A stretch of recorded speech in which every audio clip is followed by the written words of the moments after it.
हाथ संवार दे, बार बार चोट।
धन्यवाद बहुत गौरव, बहुत शुक्रिया, धन्यवाद सर, बहुत राघपाल सर। बहुत ये अच्छा जो आपका आपने मौका दिया, इसके लिए बहुत बहुत शुक्रिया आपका। इस समूह की जो जोड़ी है जगदीश सिंह चित्रा सिंह की, उसकी तरफ से एक बार मुझे लगता है आपकी खुद की कंपोजिशन थी सर ये। जी जी, नहीं ये कोई पारंपरिक धुन है, या अगर कोई इसमें योगदान है तो हमारी श्रीमती का है। हम तो इसमें हर कामयाब पुरुष के पीछे किसी महिला का हाथ होता है सर। बहुत बहुत आभार आपका। और गुरु की जो महिमा है उसको आपने बताया, जो दोहे हैं इनको एक भजन के रूप में पिरो के हम सबके साथ रखा। मैं एक बार कहना चाहूंगा, जो भी साथी डिस्टरबेंस आ रहा है थोड़ा सा कोशिश करें अपने अपने फोन को म्यूट कर दें। जी हाँ करमवीर जी, आपने बिल्कुल सही कहा। तो ताकि आवाज सभी मित्रों को अच्छी तरीके से अच्छी क्वालिटी में आ पाएगी, ज्यादातर मित्र लोग म्यूट रखेंगे तो। बहुत सुंदर रचना नागपाल सर आपने सुनाई, वाकई में बहुत अच्छा लगा, बहुत अच्छा लगा। और मित्रों, हम चर्चा कर रहे थे कि गुरु जो है उसका हमारे जीवन में बहुत बड़ा महत्व होता है। और जहाँ तक बात गुरु पूर्णिमा पर्व की आती है, तो ऐसा हम विद्वत जनों से सुनते हैं कि इस सृष्टि का, या यूं कहें कि हमारी सनातन परंपरा के जो आदि योगी हैं वो भगवान शिव को माना जाता है। और भगवान शिव ही जो है इस सृष्टि के आदि योगी कहे जाते हैं, यानी सर्वप्रथम ज्ञानवान पुरुष कहे जाते हैं, मैं यूं कहूं तो। और उन्होंने ये चिंतन किया कि इस पूरी सृष्टि में ज्ञान की आभा आलोकित होनी चाहिए। तब उन्होंने जिन 7 व्यक्तियों को इस कार्य के लिए चुना और जिनको सर्वप्रथम भगवान शिव ने योग दर्शन दिया, ज्ञान दर्शन की शिक्षा दी, वो सप्तऋषि थे। और उन्हीं सप्तऋषि में से एक थे महर्षि वेद व्यास। और आज ही के दिन महर्षि वेद व्यास का अवतार इस धरा पर हुआ था। और चूंकि वेद पुराण उपनिषद के रचयिता जो है वेद व्यास को कहा जाता है, और वेद व्यास का जन्म आज ही के दिन आषाढ़ माह, जो हमारी हिंदी महीने हैं, उस आषाढ़ माह की गुरु पूर्णिमा का जो पर्व आज हम मना रहे हैं, तो उन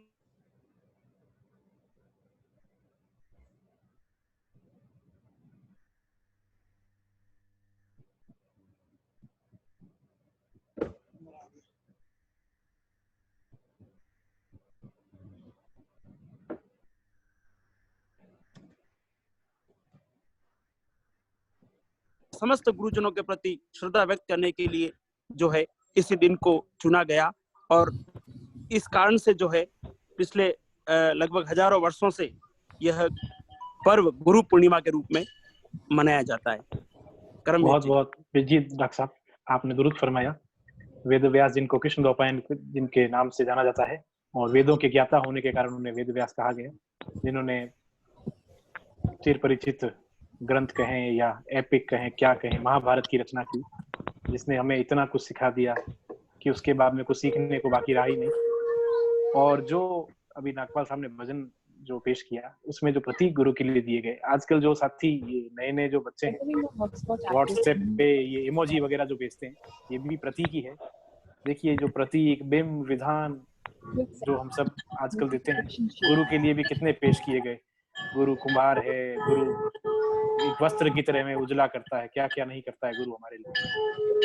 तो एक ऐसी शख्सियत जिसके बिना सब कुछ बेकार है। कहते हैं जो थोड़ा डिस्टर्बेंस हो रहा है, गौरव या अमर जो भी होस्ट हैं, आप लोग इसको कंट्रोल करें प्लीज। हो सके तो एक बार म्यूट कर दें आप।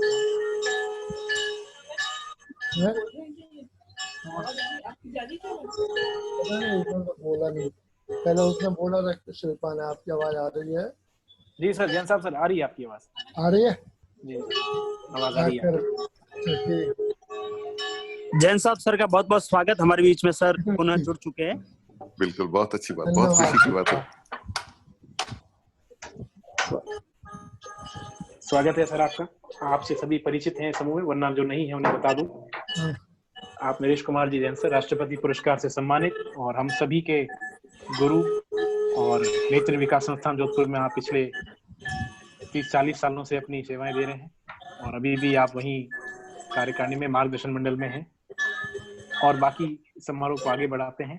तो एक बार रामकृष्ण परमहंस जो हैं, जैन सर आज के हमारे समारोह के विशिष्ट अतिथि हैं। बिल्कुल सर, विशिष्ट अतिथि हैं, विशिष्ट दिवस के विशिष्ट अतिथि हैं आप। धन्यवाद।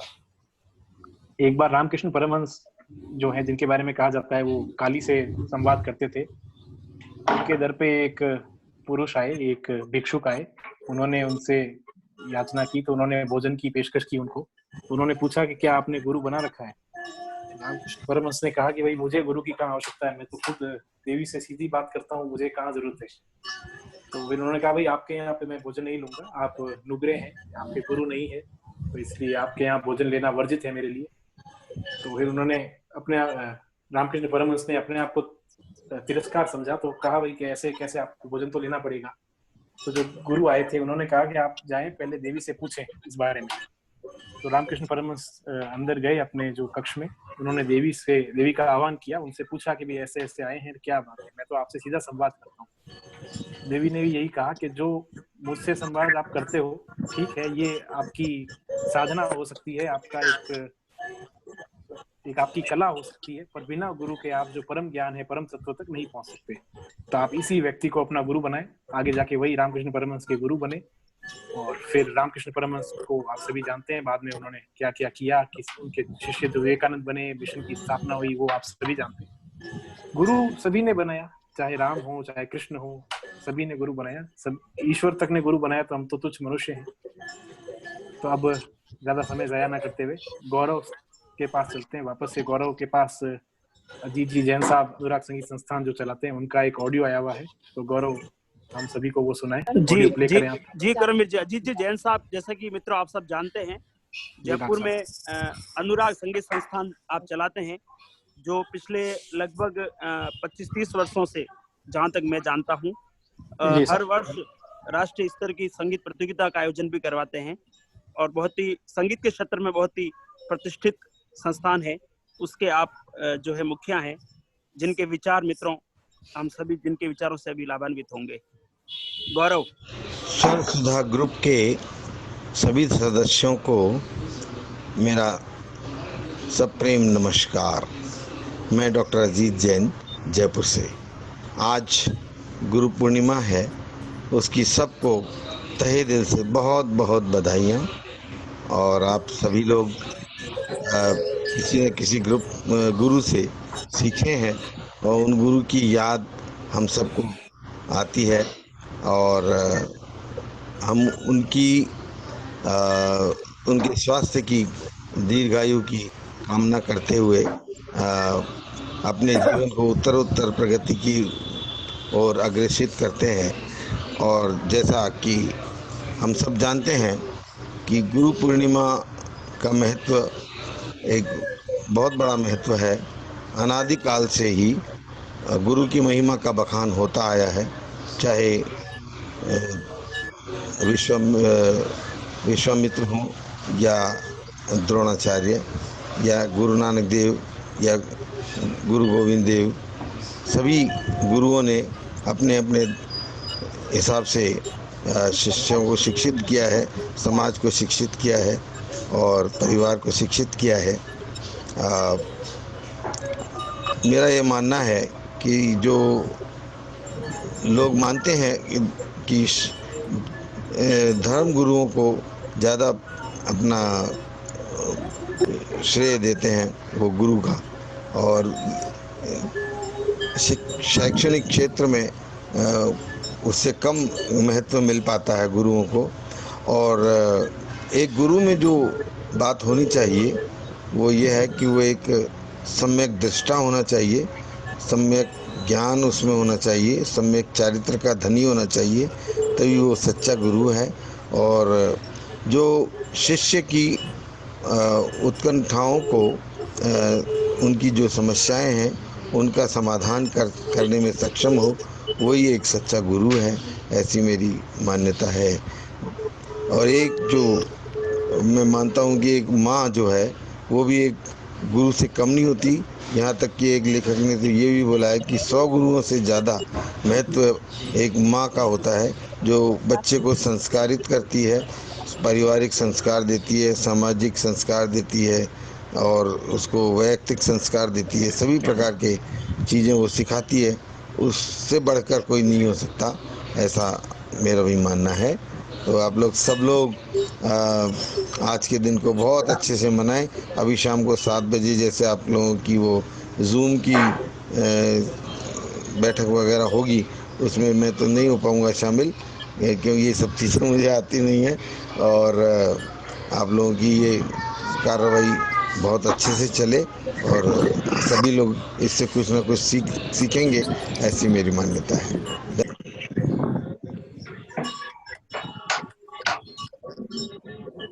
बहुत बहुत धन्यवाद आपका सर ऑडियो भेजने के लिए। और एक बार फिर बता दूं, जो साथी इस समारोह का हिस्सा हैं और जो इस समारोह को सुन रहे हैं, इसका रसास्वादन कर रहे हैं, रसपान कर रहे हैं, उनको YouTube, Zoom, Facebook के माध्यम से उनको कि आज का ये समारोह स्वर सुधा संगीत समूह और एनवीएस एलुमनाई के संयुक्त तत्वाधान में मनाया जा रहा है गुरु पूर्णिमा के शुभ अवसर पे। अभी अजीत जैन साहब ने बताया, जब उन्होंने गुरु द्रोण का उल्लेख किया, उनके ज्ञान का उल्लेख किया, तो गुरु द्रोण के जो गुरु भाई थे महाराज द्रुपद, उन्होंने उनका अपमान कर दिया, उनके ज्ञान का। तो उन्होंने उनको यही कहा था कि मैं मेरे ज्ञान के बल पे मेरा शिष्य तुम्हें आएगा और तुम्हारे जो अहम है उसको तोड़ेगा, उसको खंडित करेगा, तुम्हारे अहम को। और ऐसा ही हुआ। उनका शिष्य धनंजय अर्जुन, और आप सभी आगे कथा जानते हैं, जाकर द्रुपद को बंदी बनाया और उनका आधा राज्य उन्हें वापस दिया, पहले पूरा समर्पण करवा के। यही गुरु की महिमा है। गुरु क्या नहीं करवा सकता, क्या क्या करवा सकता है। डिस्टर्बेंस बहुत ज्यादा आ रहा है डॉक्टर साहब मिश्रा जी। करमीर जी, आपने बिल्कुल सही कहा। और जब गुरु द्रोण का उल्लेख आता है तो उसमें यहाँ पर इस बात का उल्लेख भी करना हमारे मित्रों के सामने बहुत जरूरी होगा कि गुरु द्रोण का शिष्य एक और अर्जुन, और हम एकलव्य की चर्चा यहाँ पे ना करें तो यह ठीक नहीं होगा। जी डॉक्टर साहब, हमारे यहाँ संस्कृत में एक बहुत अच्छी सूक्ति कही जाती है कि श्रद्धावान लभते ज्ञानम, यानी श्रद्धावान जो व्यक्ति होता है वह ज्ञान को प्राप्त करता है। और द्रोण के प्रति गुरु द्रोण के प्रति एकलव्य की प्रगाढ़ श्रद्धा थी, लेकिन द्रोण अपने किन्हीं कारणों से, जो भी कारण रहे होंगे वो हम सब जानते हैं, और उन्होंने विद्या सिखाने से मना कर दिया, धनुर्विद्या सिखाने से मना कर दिया।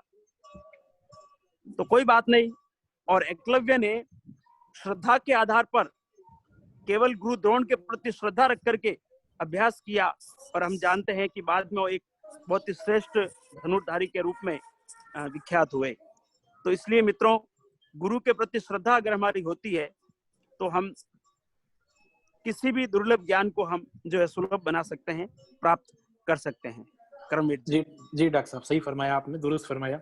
एकलव्य जैसा ही कुछ किस्सा अंगराज कर्ण के साथ हुआ, कुंती पुत्र कर्ण के साथ। उनके जो गुरु थे परशुराम जी, भार्गव परशुराम जी, उनके साथ भी यही हुआ। उन्होंने उन्हें अपनी पहचान बताए बिना जो गुरु ज्ञान लिया, और उसके बाद में उन्होंने भी वो ज्ञान उनके लिए फलीभूत नहीं हो सका। जब अंत समय में उनको ज्ञान की सर्वाधिक आवश्यकता थी उस शक्ति की, अर्जुन के साथ युद्ध के समय। तो ये उस समय की स्थितियां क्या थी, क्या वर्जित था, क्या नहीं था, काफी चीजें छन के हमारे पास आई है। तो उसका आकलन करना बड़ा ही मुश्किल है। तो अब ये तो खैर चर्चाएं चलती रहेगी, और आज मेरे लिए काफी सहूलियत है कि मेरे साथी डॉक्टर जसराज जी शर्मा हैं, असिस्टेंट प्रोफेसर बांगड़ कॉलेज पाली, और अभी आप जोधपुर में शिक्षण व्यवस्था के तहत पढ़ा रहे हैं। और हिंदी के ज्ञान कितना है इन्हें, इसके बारे में कोई कह नहीं सकता, कहने की आवश्यकता ही नहीं है। संस्कृत के भी आप पंडित हैं, संगीत में आप का नाम किसी से छुपा हुआ नहीं है। तो अगर मौका मिलेगा, समय होगा, और जो ऑर्गेनाइजिंग टीम है वो इजाजत देगी, तो जसराज जी से भी हम लोग आवश्यक सुनेंगे कुछ न कुछ। अब हम आगे बढ़ते हैं थोड़ा। तो मोहम्मद साबिर जो हैं, रनर अप रहे हैं म्यूजिक कंपटीशन के, और निजी रूप से मैं उनका बहुत ही बड़ा फैन रहा हूँ। तो अब हम मोहम्मद साबिर को सुने, उन्होंने जो अपनी प्रस्तुति भेजी है। तो दोबारा चलते हैं हम पाली, गौरव कलानी के पास। तो आप लोग सुने और लाभ लें मोहम्मद साबिर की भेजी गई प्रस्तुति का।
धन्यवाद आपका अपनी प्रस्तुति भेजने के लिए।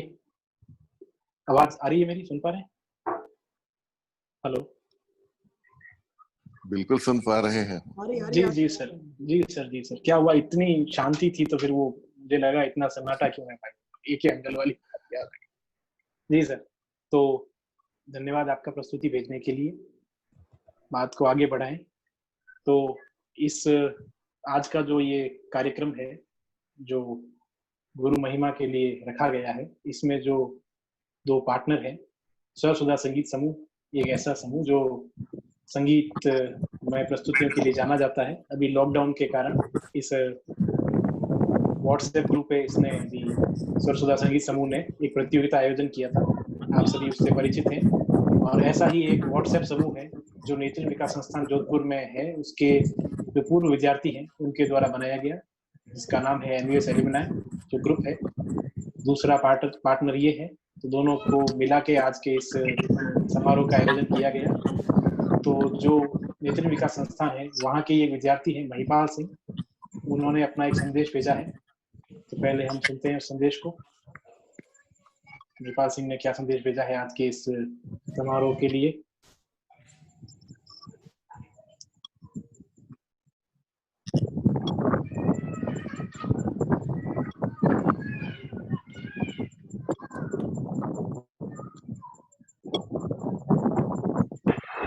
ज्ञान शक्ति समारूढ़ तत्वमाला विभूषितः, ज्ञान शक्ति समारूढ़ तत्वमाला विभूषितः, भुक्ति मुक्ति प्रदाता च तस्मै श्री गुरवे नमः। आदरणीय अध्यक्ष महोदय, मुख्य अतिथि महोदय, इस कार्यक्रम में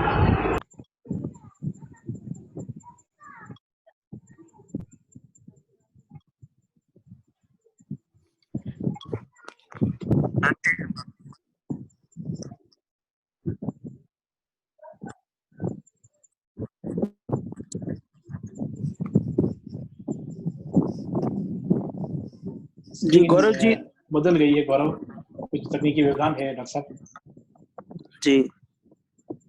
ये तकनीक बड़ी तकलीफ दे है नागपाल साहब, इस पे कोई शेर या कुछ कहना चाहेंगे आप? बिल्कुल, सहूलियत भी है, तकलीफ भी ये इसके बारे में ये तकनीक और तकलीफ दोनों मिल जाते हैं तो एक दूसरे का भीम सिंह जी से मैं रिक्वेस्ट करूंगा कि आप अपना स्क्रीन शेयर बंद करें प्लीज। हाँ, भीम सिंह जी का स्क्रीन शेयर हो रहा है जी। भीम सिंह जी रिक्वेस्ट अपना स्क्रीन शेयर बंद करें प्लीज।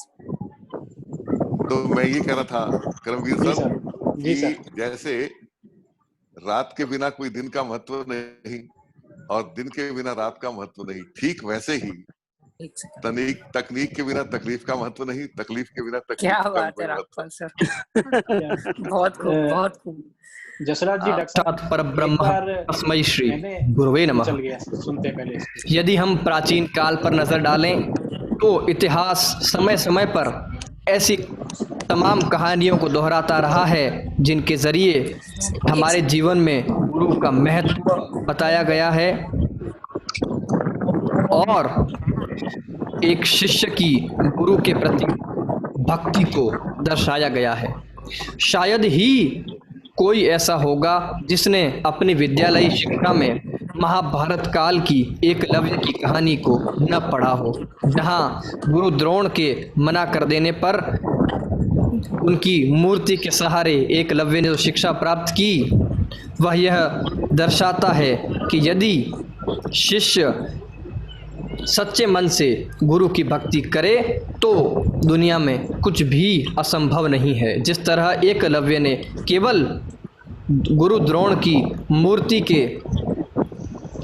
समक्ष रहकर मूर्ति को गुरु मानकर जिस तरह शिक्षा प्राप्त की, वह यह दिखाता है कि गुरु की सच्चे मन से की गई भक्ति हर कार्य को संभव कर देती है। आप सभी ने गुरु भक्त आरुणि की कहानी को भी पढ़ा होगा और वह कहानी आप सभी को स्मरण होगी। किस तरह गुरु भक्त आरुणि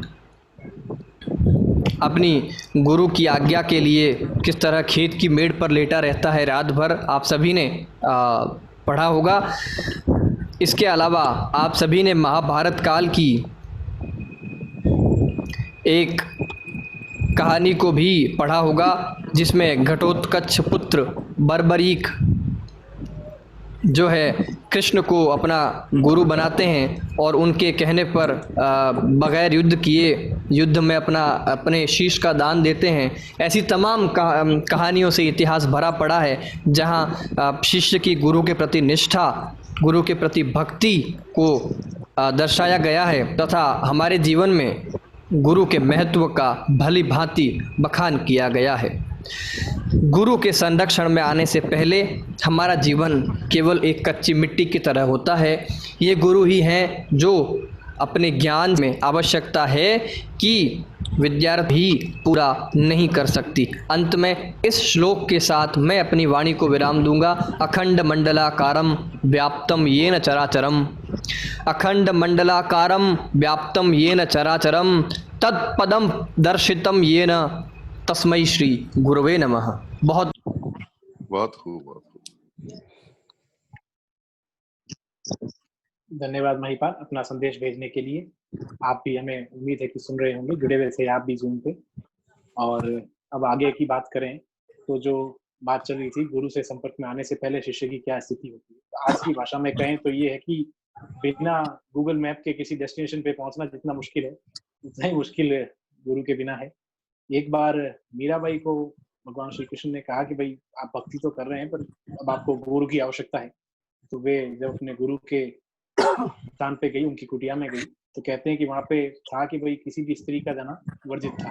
तो जब मीराबाई ने वहां जाके कहा तो उन्होंने, गुरु ने, रिदा जी ने कहा भाई यहाँ पे स्त्रियों का प्रवेश निषेध है। मीराबाई ने ये कहा कि प्रवेश तो निषेध है पर उस परम पुरुष के अलावा भी इस धरती पे कोई पुरुष है क्या भगवान श्री कृष्ण के अलावा।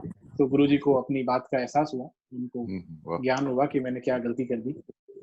फिर आगे की कहानी वापस आप लोग जानते हैं। एक बार मुझ जैसे किसी अल्पपति ने, जसरा जी ध्यान दीजिएगा जी, कि भाई आजकल ये पिछले जो आप सभी को ध्यान है कि 2-3 साल पहले जो खबरें आती थी अखबारों में कि फलाना गुरु, फलाना यूं हो गया, वो हो गया, जो भी खबरें आ रही थी, किसी ने पूछा कि भाई ये कैसे पता चले कि गुरु ये सब नकली है, ये क्या हो रहा है, ये सब तो मामला थोड़ा सही नहीं है, फर्जी है, आडंबर है। तो उसको जवाब ये मिला कि जो नोट हैं, जो करेंसी चलती है, भारतीय मुद्रा की बात अगर करें तो 100 का नोट है, 200 का नोट है, 500 का, 1000 का जो नोट है, 2000 का नोट है, 1000 का नोट, इनका हम लोग डुप्लीकेट बनाते हैं। किसी ने, आपने 300 का नोट देखा कभी कि साहब नहीं देखा, 600 का देखा कि नहीं देखा। तो अगर नकली बना है तो कहीं न कहीं इस पृथ्वी पे, इस भारतवर्ष में असली भी है जब उसका नकली बना है, वरना 300 के नोट भी चलते तो इस बात को सुनने से उसको पता जी चला हाँ कि डॉक्टर साहब, जी हाँ डॉक्टर साहब, बिल्कुल आपने ठीक कहा।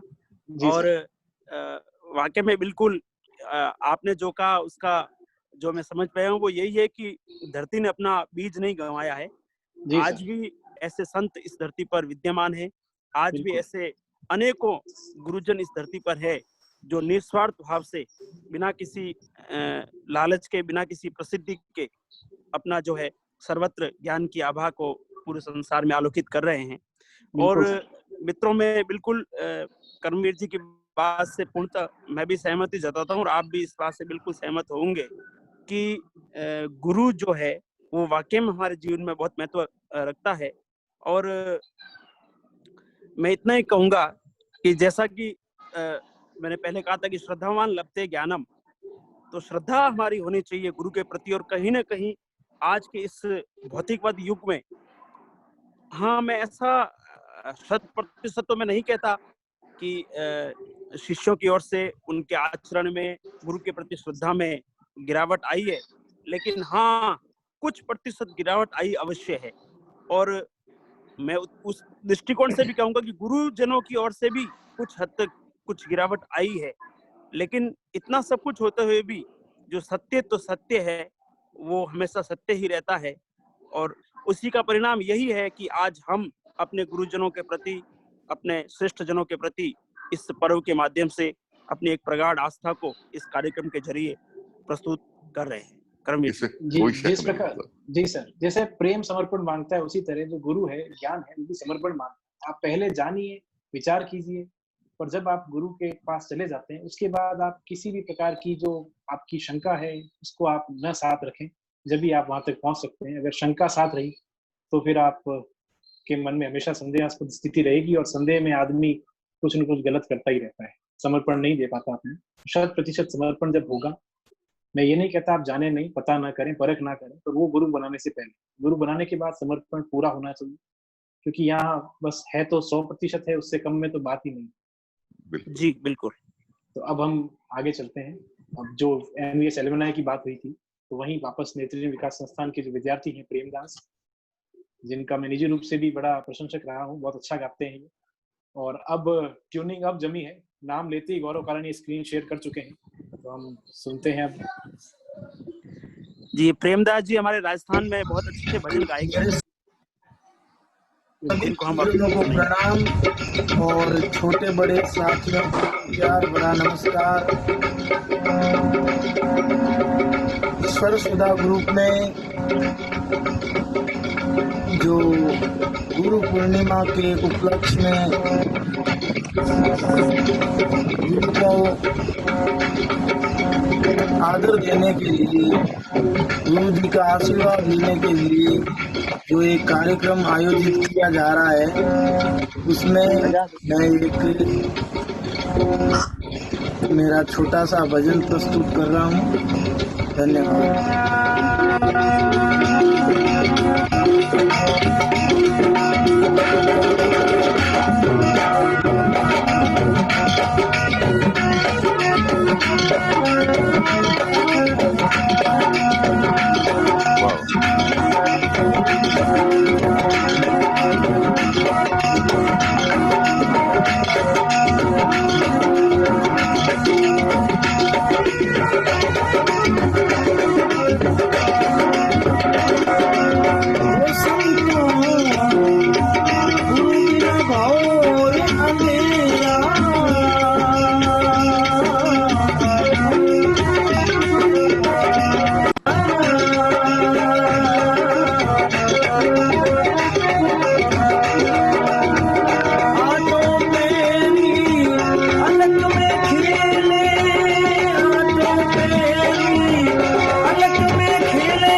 ये मारवाड़ की माटी की खुशबू है।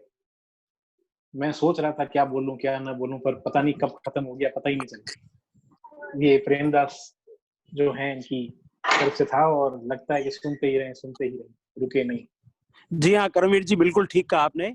और भजनों की यह सबसे बड़ी ताकत होती है कि हम सुनने में जब तल्लीन हो जाते हैं, अपने आप को लीन कर देते हैं, तो फिर हमें समय का भान ही नहीं रहता।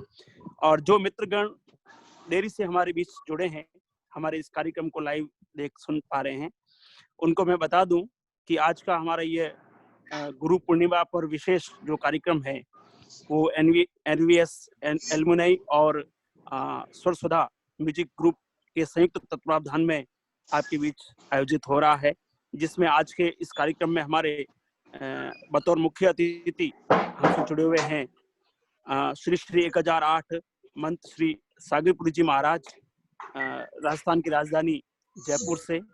और आज के हमारे इस कार्यक्रम के विशिष्ट अतिथि के तौर से जुड़े हुए हमारे बीच में हैं हमारे गुरु रहे, राष्ट्रपति पुरस्कार से सम्मानित श्रीमान नरेश कुमार जी जैन, और कार्यक्रम की अध्यक्षता कर रहे हैं हमारे गुरु रहे आदरणीय श्रीमान इंद्रराज जी शर्मा। करमवीर जी। जी डॉक्टर साहब, अब जब बात चली रही है तो मैं निवेदन करूं श्रीमान नरेश कुमार जी जैन साहब सर से कि आप अगर जुड़े हुए हैं जूम पे, ऑडियो अनम्यूट है तो आप अपना वक्तव्य दें, वरना अगर आपने अपना वॉइस गौरव को भेजा है तो दोबारा से गौरव कालानी उसे प्ले करें। इस बीच थोड़ा सा मैं निवेदन कर दूं, स्वामी जी हमसे जुड़े हुए हैं। गौरव? हाँ जुड़े हुए हैं। स्वामी जी हमें सुन पा रहे हैं? हाँ स्वामी जी अपने को सुन पा रहे हैं, उनका म्यूट किया हुआ है, म्यूट है फोन उनका। इंदिरा जी सर आप भी जुड़े हुए हैं हमसे? बिल्कुल बिल्कुल, मैं जुड़ा हूँ और सुन रहा हूँ, और माइक और ये वीडियो दोनों ऑन है मेरा। बिल्कुल सर, बिल्कुल दिखा रहे हैं उस पर। धन्यवाद। अभी इनका जैन साहब सर का ऑडियो प्ले करते हैं, गौरव कर रहे हैं। बिल्कुल, हम जैन सर का आशीर्वाद लेते हैं।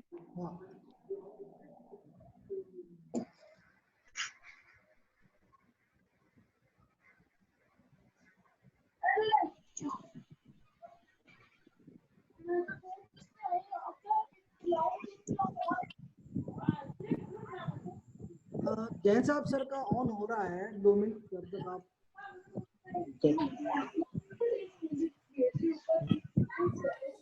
क्षमा बड़न को चाहिए छोटन को उत्पात। स्क्रीन शेयरिंग बंद हो गई है।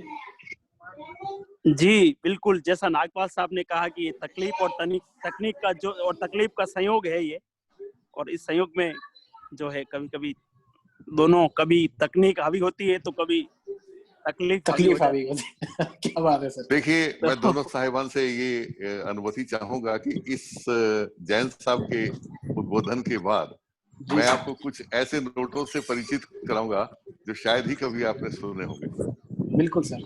जी जी। अभी सर नोटों की काफी आवश्यकता है सर इस करंट। अभी वो एक थोड़ा सा बस एक लतीफा नुमा भी हो जाएगा और आपको पता भी चल जाएगा ये वास्तविक भी है बात, ऐसा नहीं है कि मैं केवल बताऊं। जी बिल्कुल सर। और जैन सर का ऑडियो आया उससे पहले मैं बता दूं मित्रों आप सभी को कि जिन मित्रों ने इस कार्यक्रम के आयोजन के लिए यत्न किया, जिन्होंने रात दिन एक करके इस कार्यक्रम को इस अंजाम तक पहुंचाया, उन सभी को आज हम हार्दिक बधाई और शुभकामनाएं देना चाहते हैं, जिसमें हमारे स्वरसुधा ग्रुप के श्रीमान गौरव जी कालानी, श्रीमान अमर जी जैन, श्रीमान अविनाश जी कोठारी, दीपक जी, लोकेश जी, ये तमाम मित्रगण हैं जिन्होंने इस कार्यक्रम को इस अंजाम तक पहुंचाने के लिए अपना रात दिन एक करके सफल यत्न किया। साथ ही एनवीएस एलुमनाई के जो है हमारे श्री धनराज जी, श्री नरपत जी, सुश्री शिल्पा जी, श्री रूपचंद जी और श्री महिपाल जी, आप सभी मित्रों ने भी जो है इस कार्यक्रम को सफल बनाने के लिए अपना जो है विशेष योगदान दिया है। तो आप सभी मित्रों को आज हम इस मंच के माध्यम से आपके प्रयासों को सलाम करते हैं। आपने जो ये इस यज्ञ को सफल बनाने के लिए आपने जो यत्न किया, जो प्रयत्न किया, जो अपने कर्म आहुति दी, उसके लिए हम आप सभी को जो है प्रणाम करते हैं, नतमस्तक होते हैं। ये वे नींव के पत्थर हैं जिनके बल पे हम कंगूरे टिके हुए हैं। इन्होंने पिछले काफी समय से मेहनत की है। जी गौरव जी, हाँ जी, अगर नहीं जुड़ पा रहे हैं तो नहीं हो गया, रेडी पहले है। निकिता जी वाला ऑडियो प्ले कर लेते हैं। हाँ मैं प्ले कर रहा आप हूँ। प्ले कर दो, वरना ऐसा कुछ नहीं है, हम सीक्वेंस बदल सकते हैं, चीजें अनौपचारिक रहे उतना ज्यादा बेहतर। आज गुरु पूर्णिमा के अवसर पर उपस्थित सभी महानुभावों को मेरा नमस्कार, विशेष रूप से DC नागपाल साहब को तथा सभी युवाओं को जिन्होंने आज यह कार्यक्रम ऑनलाइन बनाया है, और इसके लिए Rat number G2 at Vishwaguru Bharat https://youtube.me/9drv5bwoyo. Message WhatsApp 55 messages from 6 chats. Message WhatsApp 50 नए नए कीर्तिमान स्थापित करें और नया नया कार्य करें ताकि दृष्टि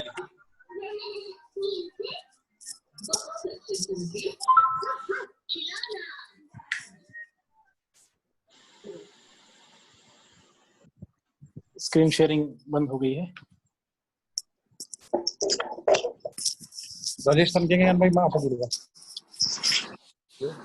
तक आप आगे का ले लीजिएगा।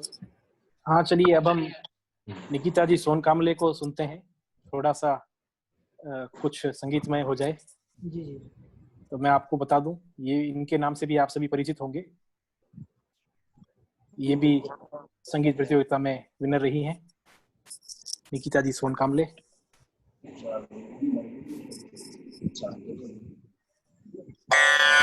नमस्कार, मैं निकिता। सभी को मेरी ओर से गुरु पूर्णिमा की बहुत बहुत शुभकामनाएं। मैं गुरु बिन कौन बतावे बाट ये गाना गा रही हूँ।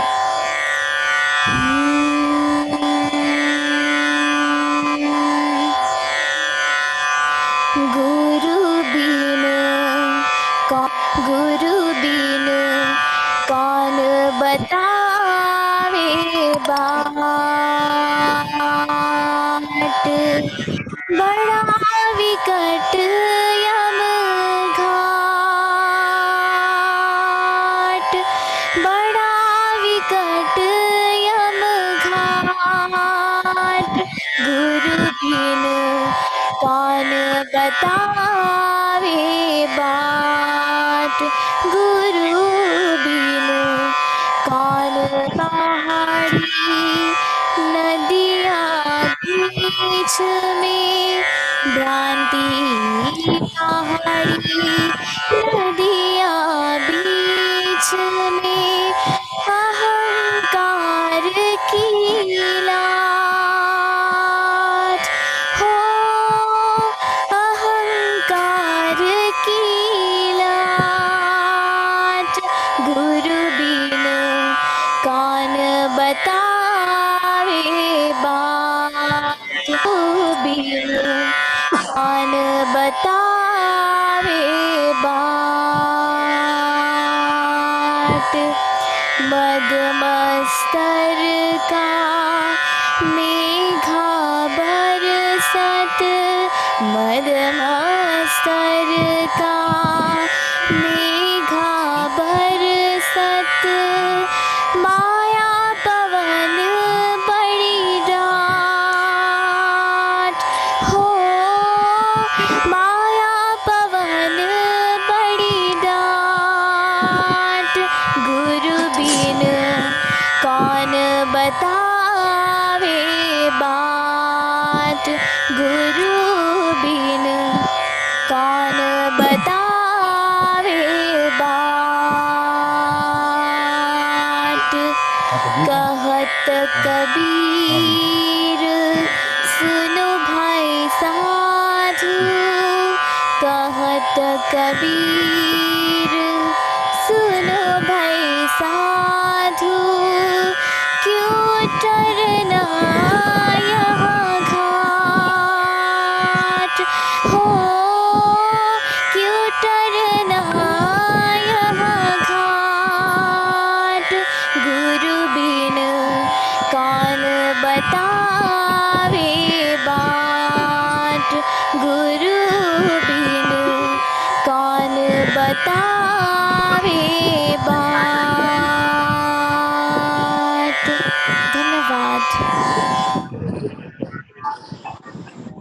धन्यवाद निकिता जी, आपने अपनी प्रस्तुति भेजी और हम सभी को संगीतमयी इस रचना से परिचित कराया। गुरुविन कौन बतावे बाट, बाट यानी रास्ता, और बात बताना भी एक होता है जो हमारे यहाँ बताई जाती थी बातें। और कबीर का नाम आया, कबीर, तुलसी, सूर, जायसी, सभी ने अलग अलग गुरु के बारे में बताया।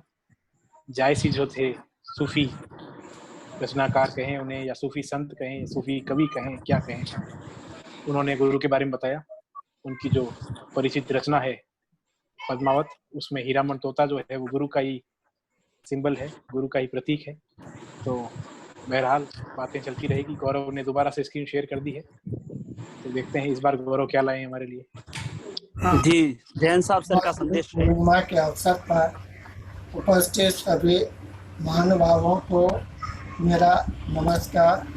विशेष रूप से गौरव स्वामी जी को जोड़ देना तथा सभी युवाओं को जिन्होंने आज यह कार्यक्रम ऑनलाइन बनाया है, और इसके लिए Ratnumber G2 at Vishwaguru Bharat https://youtube.be/9drv5bwoyo Message WhatsApp 55 messages गया है। इसमें विशेष रूप से गौरव, अविनाश, अमर जैन, करमवीर, पंकज और विशेष रूप से संचालिका शिल्पा झाजेड़ को बहुत बहुत बधाई और धन्यवाद कि इन्होंने इतना सुंदर कार्यक्रम आयोजित किया है। और मैं सभी जो अध्यापक बने हैं उन सभी से निवेदन करूँगा कि वह जो गुरु की महत्ता है उसको आगे अपने जीवन में बनाए रखें, ताकि बच्चे उनसे प्रेरणा लेकर जीवन में उन्हें सदा स्मरण रखें और उनके कार्यों को सराहें, ताकि उनकी प्रेरणा से वे अपने जीवन पथ पर आगे बढ़ सके। एक बार पुनः सभी को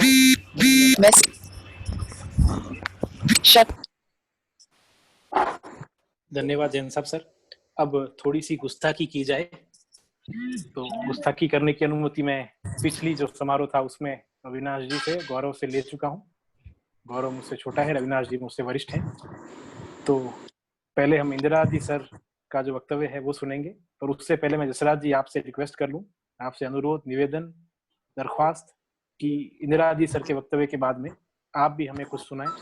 जी करमवीर जी, मैं तो करमवीर जी मैं तो आपके साथ हुई नहीं, साथ मैं बात नहीं कर मैं रहा, आप संगीत में प्रस्तुति क्या कह रहे हैं मैं मान रहा हूँ, लेकिन मुझे पता है आपके वहाँ पर बरसात आ रही है सर, मुझे पता है मौसम साथ नहीं दे रहा है, तो बिना साज भी आप कुछ सुनाए, कुछ गुनगुनाए। इंदिरा जी का जो भैया इंदिरा जी का जो उद्बोधन है वो अंत में रखे, क्योंकि अध्यक्षीय गरिमा होती है। जी जी जी बिल्कुल स्वामी जी, बिल्कुल जी सर, माफ कीजिएगा स्वामी जी, माफ कीजिएगा।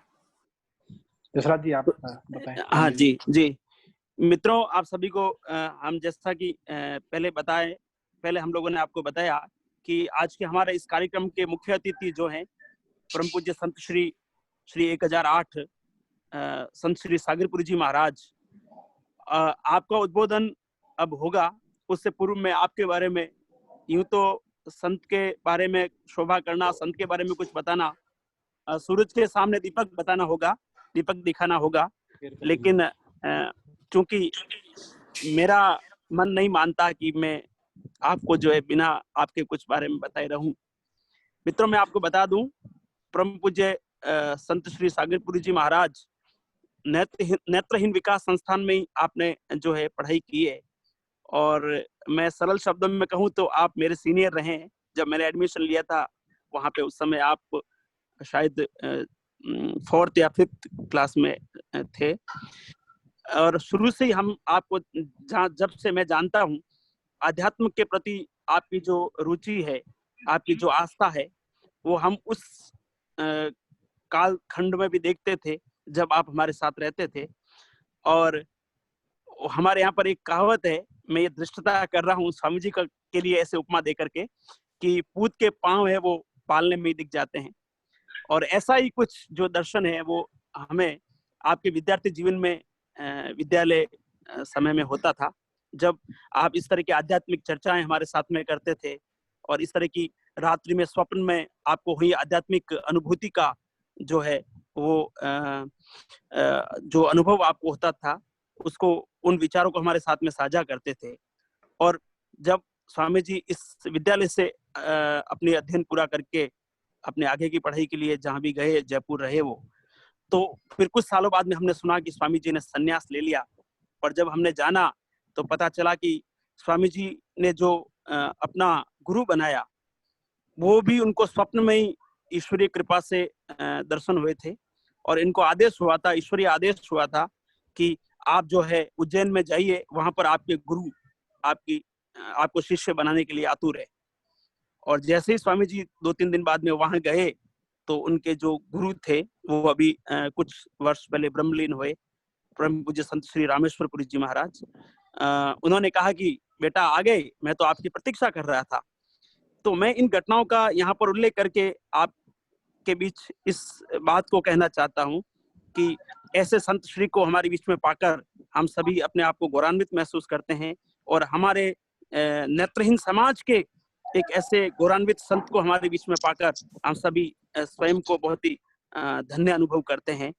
तो मैं अब बिना किसी भूमिका के, मैं अध्यक्षीय उद्बोधन से पूर्व आज के हमारे इस कार्यक्रम के मुख्य अतिथि श्री 1008 संत श्री सागरपुरी जी महाराज को जो है आमंत्रित कर रहा हूँ इस उद्बोधन के लिए, आशीर्वाद उद्बोधन के लिए निवेदन कर रहा हूँ कि आप जो है हम सभी विद्यार्थियों को, हम आपके स्वामी जी शिष्यगण हैं सभी। और मैं स्वामी जी आपको बता देना चाहता हूँ कि इस समय स्वरसदा ग्रुप जो म्यूजिकल ग्रुप है और एनवीएस एल्युमनाई यानी एनवीएस का जो पूर्व विद्यार्थी मंच है, इन दोनों ग्रुप के संयुक्त तत्वावधान में यह कार्यक्रम रखा गया है। और इसमें जो है पूरे भारतवर्ष में जितने भी संगीत को जानने वाले या संगीत के प्रति रुचि रखते हैं, वो सभी हमारे नेत्रहीन समाज के जो है मित्रगण जुड़े हुए हैं। और साथ ही हमारे नेत्रहीन विकास संस्थान के जितने भी पूर्व विद्यार्थी हैं, वो अधिकांश जो है वो इस समय ऑनलाइन आपके उद्बोधन को सुनने के लिए आतुर हैं। तो अब मैं आप सभी के बीच में बाधा न बनते हुए मैं निवेदन करता हूँ परम पूज्य स्वामी जी से कि वो आप हम सबको जो है आशीर्वचन प्रदान करें। परम पूज्य स्वामी जी। अखंड मंडलाकारं व्याप्तं येन चराचरं तत्पदं दर्शितं येन तस्मै श्री गुरुवे नमः। गंभीरां च मदोन्मत्तां तप्तकाञ्चन सन्निभां चतुर्भुजां त्रिनयनां च कमलासन स्थितां मुद्गरं दक्षिणे पाशं वामे जिह्वां च वज्रकं पीताम्बरधरां सान्द्रदृढ पयोधरां हेमकुण्डलभूषां च पीतचन्द्रार्धशेखरां पीतभूषण भूषा च स्वर्णसिंहासने स्थिताम्। आज के इस कार्यक्रम के हमारे मुख्य सूत्रधार आयोजक सुरसुधा ग्रुप एवं हमारे नेत्रहीन विकास संस्थान के जो विद्यार्थियों ने ग्रुप बनाया है, उसके संयुक्त तत्वाधान में गुरु पूर्णिमा का ये महा उत्सव का कार्यक्रम रखा है। आप सभी को सर्वप्रथम बधाई एवं धन्यवाद, जो कि आज मुझे भी इस कार्यक्रम में सम्मिलित होने का सौभाग्य प्राप्त हुआ है।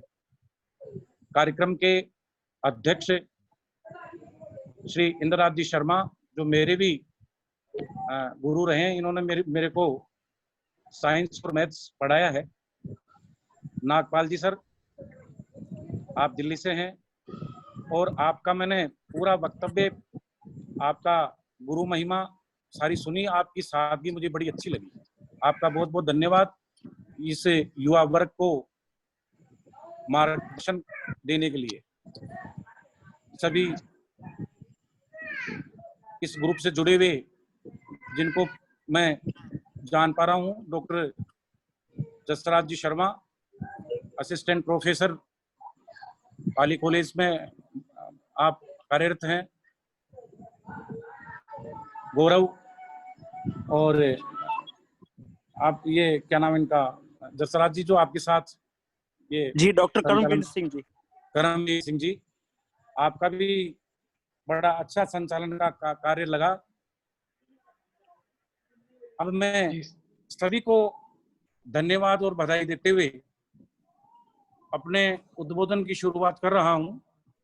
अगर लंबा लग जाए तो आप मुझे बोल देना ताकि मैं उसको रोक दूंगा। नहीं सर, आशीर्वाद स्वामी जी, आशीर्वाद। बिल्कुल सर, कोई लंबा नहीं सर। सज्जनों, गुरु पूर्णिमा का महोत्सव ये आज से नहीं चला आ रहा है, ये आदिकाल से चला आ रहा है। और मेरे से पूर्व में अभी आपको बताया गया था कि इसको व्यास पूर्णिमा भी कहा जाता है, क्योंकि व्यास जी का जन्म भी इसी पूर्णिमा को हुआ था। और गुरु पूर्णिमा के विषय में काफी प्रकाश डाला गया है।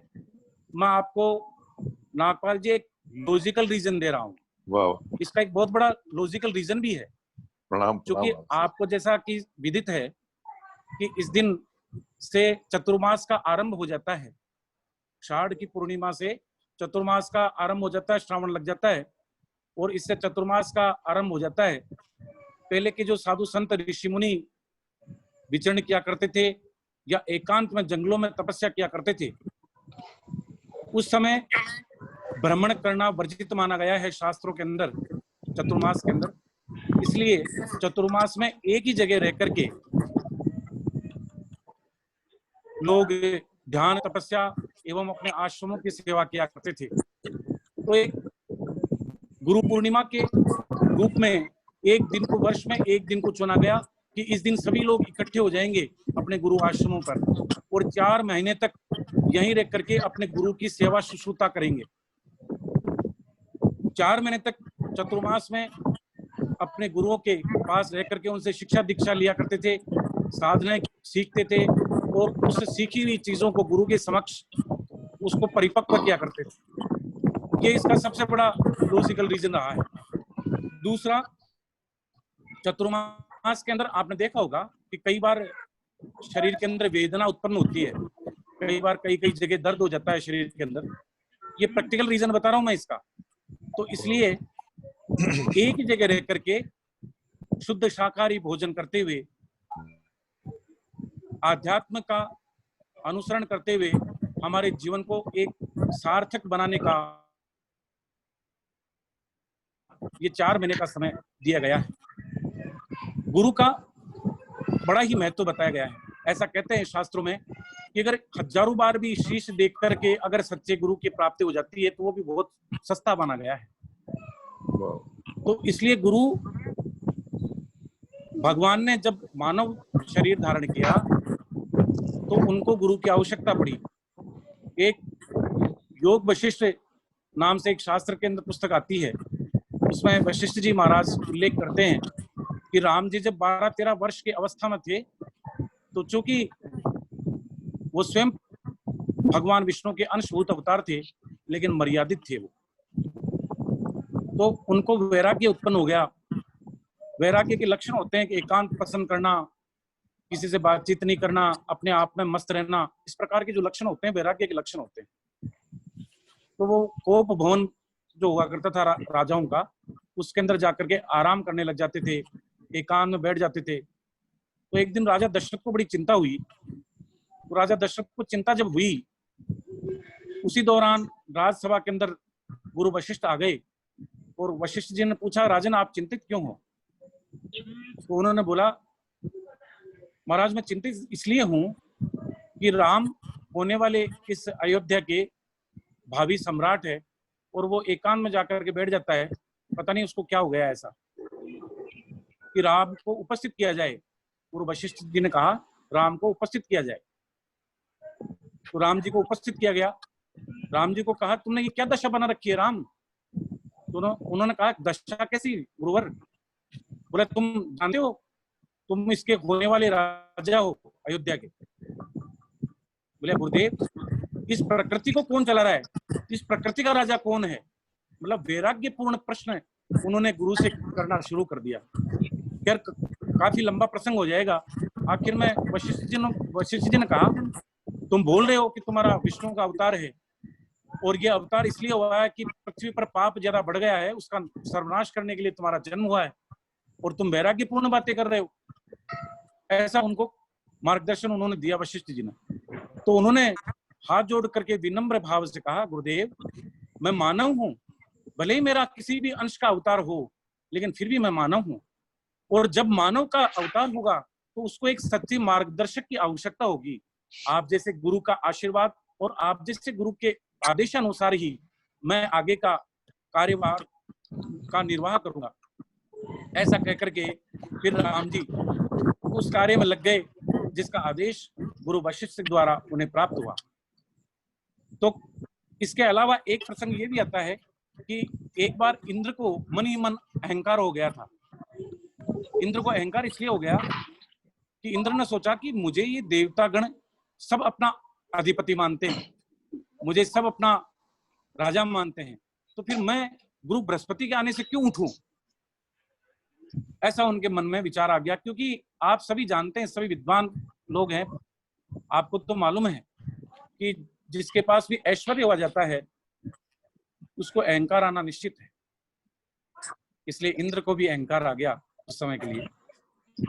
जब गुरु बृहस्पति इंद्र की राजसभा में गए तो उन्होंने उठ करके उनका सत्कार नहीं किया। गुरु बृहस्पति को बुरा लगा और उन्होंने मन में सोचा कि अब इंद्र अपना तिरस्कार कर रहा है और इसके अंदर अहंकार आ गया है। तो वो गुरु बृहस्पति राजसभा को छोड़ करके एकांतवास में चले गए, वहां अपना भजन करने लग गए।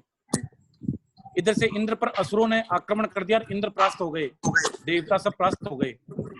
देवताओं को परास्त होने पर दर दर भटकने लग गए देवता, और आखिर में भगवान विष्णु की शरण में गए।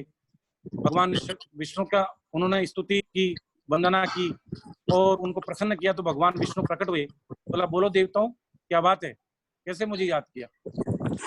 बोले महाराज हमें असुरों ने परास्त कर दिया है और इस प्रकार से धर्म लुप्त हो जाएगा, आप हमारी रक्षा कीजिए। भगवान विष्णु ने कहा, इंद्र तुम्हारे अंदर अहंकार आ गया है, तुमने गुरु का तिरस्कार किया है और इसका उपाय तुम्हारे गुरु ही बता सकते हैं, मैं इसका उपाय नहीं बता सकता। तो उन्होंने प्रयत्न करके गुरु बृहस्पति को ढूंढा और उनसे बहुत अनुनय विनय किया। अनुनय विनय जब गुरु के, क्या तो गुरु बड़े सरल स्वभाव के होते हैं। तुलसीदास जी भी अपनी रामायण में लिखते हैं, संत हृदय नवनीत समाना, संतों का हृदय मक्खन के समान होता है। वो थोड़े से अनुनय विनय से पिघल जाते हैं और अपने शिष्यों को क्षमा प्राय कर देते हैं। तो गुरु बृहस्पति प्रसन्न हुए और उन्होंने कहा, ठीक है मैं इसका तुम्हें एक मार्ग बताता हूँ, पहले भगवान की स्तुति करें, उन्हें पुनः प्रकट करें। फिर भगवान विष्णु को उन्होंने प्रकट किया और भगवान विष्णु ने फिर उनको कहा कि गुरु बृहस्पति आप इनका मार्गदर्शन कीजिए, देवताओं का किस प्रकार से ये असुरों पर विजय प्राप्त करेंगे। तब भगवान की प्रेरणा से गुरु बृहस्पति ने देवताओं का मार्ग प्रशस्त किया था और फिर उन असुरों पर उन्होंने विजय प्राप्त की थी। ऐसे ज्वलंत उदाहरण शास्त्रों में कई हैं। यानी कहने का निष्कर्ष ये है कि अगर भगवान रूठ जाए तो मनाया जा सकता है, लेकिन अगर गुरु रूठ जाता है तो उसके लिए कहीं कोई जगह नहीं है। उसको भगवान भी अपने गले नहीं लगाते, भगवान भी उसको क्षमा नहीं करते। नागपाल जी सर अभी बता रहे थे कि गुरु और शिष्यों के दोनों की जो शाख है वो गिरती जा रही है। ये सही है। समय, देश, काल, परिस्थिति ऐसी बनती जा रही है जिसमें ये मॉडर्नाइजेशन जो है ये बड़ा हावी होता जा रहा है और इसके कारण से हमारी संस्कृति के अंदर गिरावट आती जा रही है। आध्यात्मिक सारी चीजों में गिरावट आ रही है। ये चिंतनीय और चिंता करने का विषय है और हम सभी बुद्धिजीवियों का ये कर्तव्य भी बनता है कि हम हमारी इस गिरती हुई संस्कृति के छवि को कैसे वापस से स्थापित करें, पुनर्स्थापित कैसे करें, इसके लिए हमें विचार करते रहना चाहिए। एक जैन साहब अभी कह रहे थे, अजीत जी जैन, कि भाई धर्म गुरुओं को ज्यादा महत्व दिया जाता है, शिक्षक गुरुओं को नहीं दिया जाता है। मैं इसमें एक बात स्पष्ट कर देना चाहता हूँ।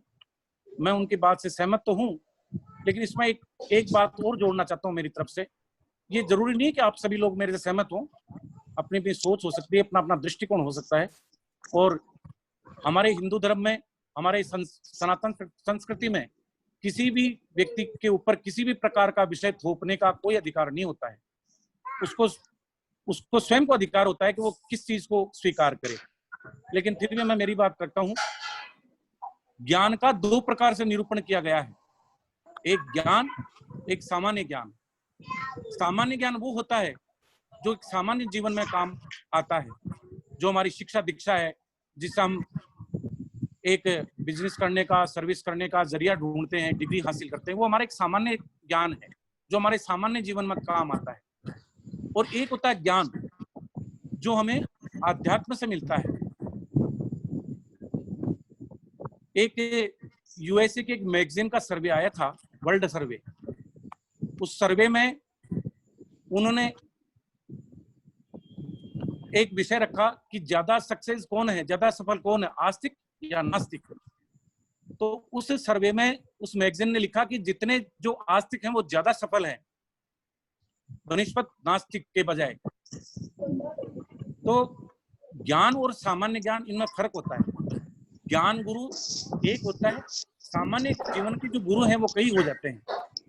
इसलिए जो दीक्षा गुरु होता है वो शास्त्रों में सबसे बड़ा माना गया है।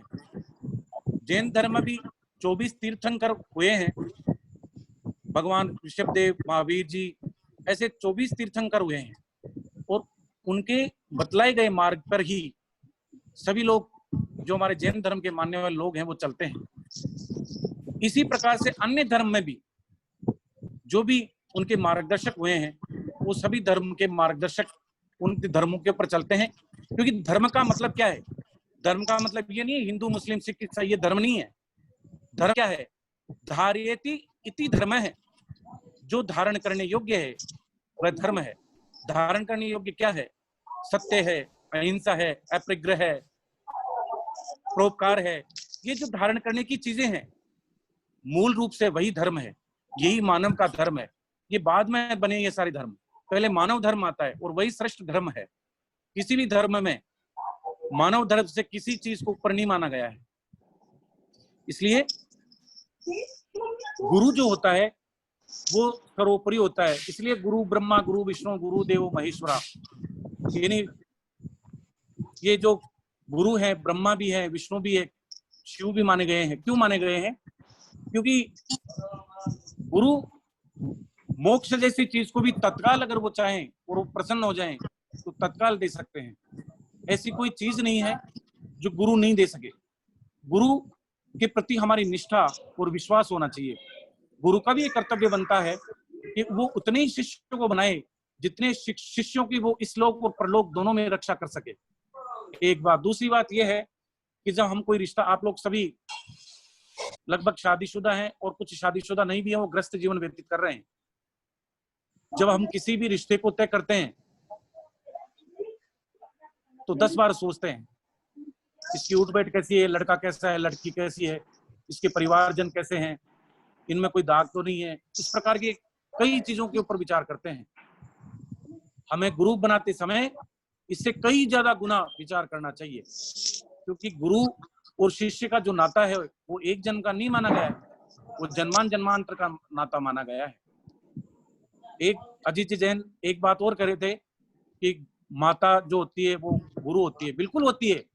माँ प्रथम गुरु मानी गई है शास्त्रों में, क्योंकि माँ से ही बच्चा बोलना, चलना, उठना, बैठना सीखता है। और जब गर्भ में बच्चा रहता है तो माँ की जैसी मनोस्थिति रहती है, जैसी उसकी मेंटलिटी रहती है, बच्चे की माइंड डेवलप में उसी मेंटलिटी का बहुत ज्यादा प्रभाव देखने को मिलता है।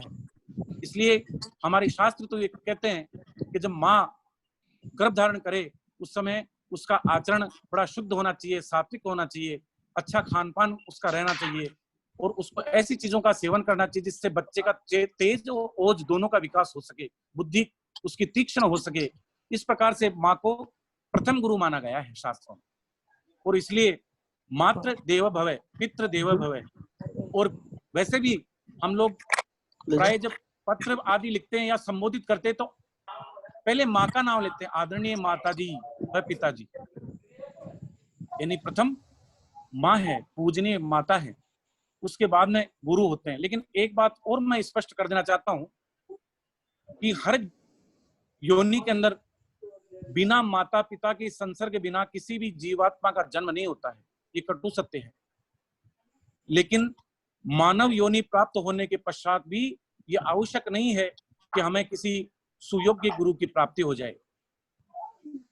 मैंने आपका कार्यक्रम बड़े ध्यान से सुना, हालांकि मेरा व्यस्त कार्यक्रम रहा, लेकिन फिर भी मैंने कोशिश की, क्योंकि हमारे डॉक्टर जसराज जी शर्मा का और ये गौरव का विशेष आग्रह था, तो मैंने कहा मैं जरूर कोशिश करूंगा। हालांकि कुछ व्यस्तताएं रहती हैं, लेकिन फिर भी मैंने इसमें कोशिश की कि आपका ध्यान से मैं सुनो।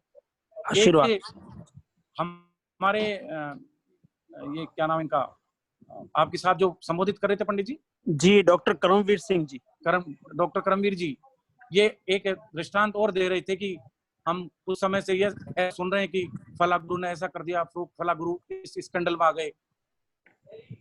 आप सभी एक पढ़े लिखे लोग हैं, बुद्धिजीवी लोग हैं। मैं एक बड़ी प्रैक्टिकल बात बता रहा हूँ आपको, और हमारे वेद शास्त्र सारे प्रैक्टिकल हैं। ये अमेरिका, चीन, जापान, इटली, जर्मनी, फ्रांस, ये सारे इकोनॉमिक दृष्टि से साउंड हो सकते हैं, ये और किसी आविष्कार करने में इनमें सब में सुदृढ़ हो सकते हैं, लेकिन इसके बावजूद भी हम गर्व से ये कह सकते हैं कि हमारा जो विश्व गुरु का तमगा हमारे पास जो है, उसको ना कोई छीन सकता है और ना कोई छीनने की चेष्टा कर सकता है, क्योंकि वो सब ये जानते हैं कि हमारे पास जो हमारी संस्कृति और सभ्यता जो है वो आज भी प्रत्यक्ष है। तो भले ही हम लोग उसको छोड़ रहे हैं, लेकिन आज भी वो वहां के जो साइंटिस्ट हैं वो इन वेद शास्त्रों पर रिसर्च कर रहे हैं कि इन वेद शास्त्रों में ऐसी क्या चीज है जो उन वैज्ञानिकों ने उस समय इनको शोधित करके लिखा है। मैंने इसलिए ये बात कही क्योंकि इस बात का आपने जो कही करमवीर जी, उससे बड़ा ताल्लुक है, उससे बड़ा संबंध है।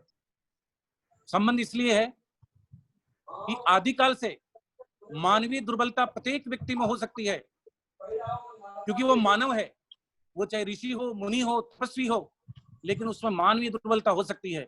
मैं ये नहीं कहता हूं कि जिसने भी कुछ किया वो गलत नहीं है, बिल्कुल गलत है, लेकिन उसके लिए सभी को अपन उस दृष्टि से नहीं देख सकते। और दूसरी बात, अगर देखा भी जाए तो क्या आप सभी को मालूम होगा, कईयों को नहीं भी मालूम होगा, एक रामचंद्र जी की एक बहन थी, राजा दशरथ की एक लड़की थी। क्या आप लोग जानते हैं उनका नाम क्या था? जी नहीं जानते सभी जी। रामचंद्र जी की एक बहन थी, उनका नाम शांता था।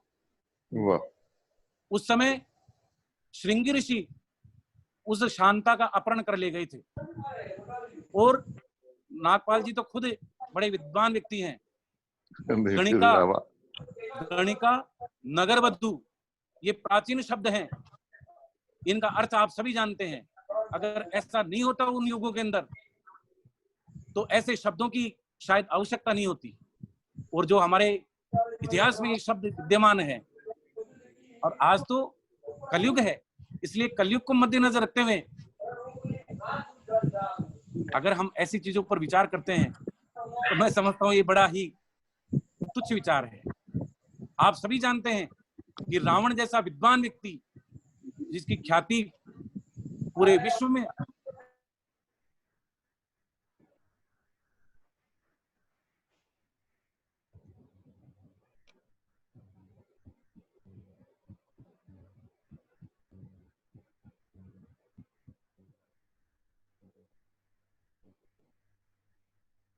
अच्छे भी लोग हो सकते हैं, बुरे भी लोग हो सकते हैं।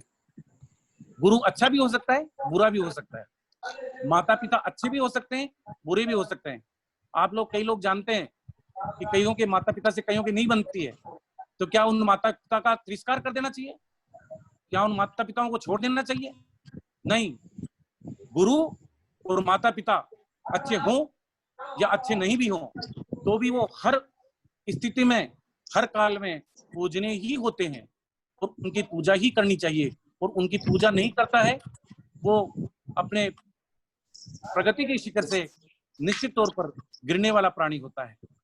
इसलिए हाँ, ये जरूर है, गुरु बनाते समय आपको बहुत ही अत्यधिक विचार करना चाहिए कि गुरु वो होता है जो इस लोक और परलोक दोनों में रक्षा कर सके। अगर मान लीजिए आपके ऊपर कोई संकट आ गया और गुरु आपका मार्गदर्शन नहीं कर सकता, वो गुरु किस काम का?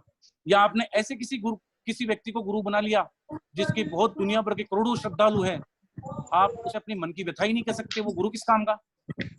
गुरु और शिष्य के बीच में तो स्त्री पुरुष का जैसा संबंध होना चाहिए, जिस प्रकार से स्त्री पुरुष पति पत्नी, जैसे नागपाल साहब कह रहे थे अभी कि मेरी पत्नी का योगदान रहा इसमें, मुझे बड़ी खुशी हुई ये सुन करके। क्यों हुई? क्योंकि जैसे हमारे ये करमवीर जी बता रहे थे कि प्रत्येक व्यक्ति के पीछे एक महिला का उसकी सफलता के अंदर बड़ा योगदान होता है। बिल्कुल कटु सत्य है। हमारे शास्त्रों में पूर्व काल से नारी को पूजनीय माना गया है, और जो नारी की पूजन नहीं करता है, जो नारी को सम्मान नहीं दे सकता है, उसका सम्मान इस युग में नहीं, इस लोक में नहीं, ना ही परलोक में, ना ही आने वाले युगों में उसका सम्मान हो सकता है। इसलिए नारी हमेशा पूजनीय है और पूजनीय ही रहेगी।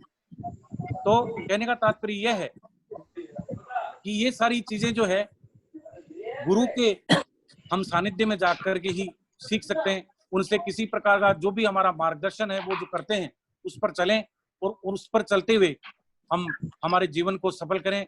यही मेरी आप सभी से अनुरोध है। आप सभी ने इस ग्रुप के माध्यम से हमारे ये संगीत सुधा ग्रुप और हमारे नेतृत्व विकास संस्थान के ग्रुप, इनका नाम मैं भूल गया, क्या बता रहे थे उनको पंडित जी? जी। दोनों के संयुक्त तत्वाधान में ये जो कार्यक्रम रखा, ये बड़ा ही सुंदर कार्यक्रम है। हालांकि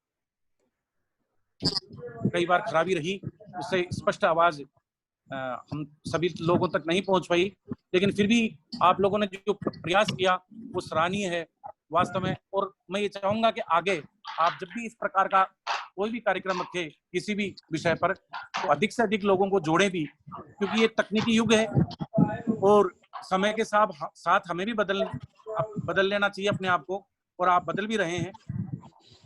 मैं ईश्वर से ऐसी कामना करता हूं कि आप सभी अपने भविष्य के अंदर अच्छी तरक्की करें, अच्छा विकास करें।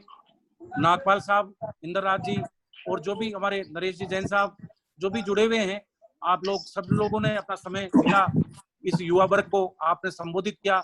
इंद्र राज जी संबोधित भी करेंगे। मैंने इसलिए कहा था कि वो अध्यक्षीय भाषण सबसे अंत में होना चाहिए, क्योंकि वो सभा की गरिमा होती है। नहीं सर, आपने सही फरमाया स्वामी जी, पर मुझे जो सीक्वेंस दिया गया वो तो इसलिए मैंने उसकी दृष्टता की थोड़ा सा कहने की, बाकी और कोई विषय नहीं था। नहीं स्वामी जी, आशीर्वाद आपका। और पंडित जी, मैं आपको एक बात और बताऊं, आपका सारा कार्यक्रम बड़ा अच्छा लगा, मैं सुन रहा था। मेरा मतलब और भी मेरे समय कुछ काम थे, लेकिन उस दौरान भी उसको मैंने म्यूट करके मैं आपके कार्यक्रम को सुन रहा था। मुझे अच्छा लगा कार्यक्रम सभी की। ये हमारे जो करमवीर जी हैं, इनकी शब्द शैली भी मुझे बड़ी अच्छी लगी। इन्होंने बहुत अच्छी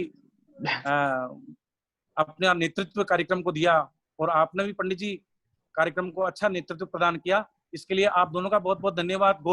गौरव का भी बहुत बहुत धन्यवाद, क्योंकि गौरव ने, मैं इसका नागपाल जी, मैं नहीं जानता हूँ इसको लिंक को एक्सेप्ट करना, क्योंकि मेरा बहुत कम काम पड़ता है इन चीजों से। बिल्कुल लेकिन इसने, गौरव ने कोशिश करके और मेरे को इंस्ट्रक्शंस दिए फोन के ऊपर, और वो सारा कुछ करवाया। हालांकि अपने आश्रम से काफी अच्छे लोग जुड़े हुए हैं अभी जो मेरे पास बैठे हुए हैं।